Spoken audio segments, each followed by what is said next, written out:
अनुच्छेद एक कैसे बना? अनुच्छेद एक भारतीय संविधान का पहला अनुच्छेद है जो ये बताता है कि भारत राज्यों का एक संघ है।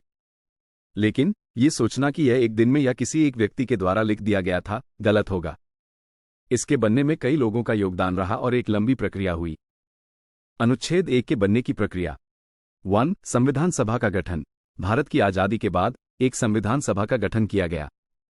इस सभा में देश के विभिन्न क्षेत्रों के प्रतिनिधि शामिल थे। 2. विचार विमर्श और बहस। संविधान सभा में भारत के भविष्य के बारे में गहन विचार विमर्श हुआ। इस दौरान देश के शासन व्यवस्था, नागरिकों के अधिकारों और देश की एकता जैसे महत्वपूर्ण मुद्दों पर चर्चा हुई। 3. मसौदा तैयार करना। संविधान सभा ने एक मसौदा समिति का गठन किया जिसने संविधान का मसौदा तैयार किया। इस मसौदे में अनुच्छेद एक भी शामिल था। 4. बहस और संशोधन।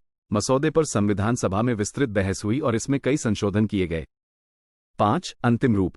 अंत में संविधान सभा ने संविधान को अंतिम रूप दिया और 26 नवंबर 1949 को इसे अपनाया गया। अनुच्छेद एक का महत्व। भारत की एकता। यह अनुच्छेद भारत की एकता और अखंडता को दर्शाता है। संघीय ढांचा। ये बताता है कि भारत एक संघीय देश है जिसमें केंद्र सरकार और राज्य सरकारें होती हैं। सभी राज्यों की समानता। ये सभी राज्यों को समान दर्जा देता है।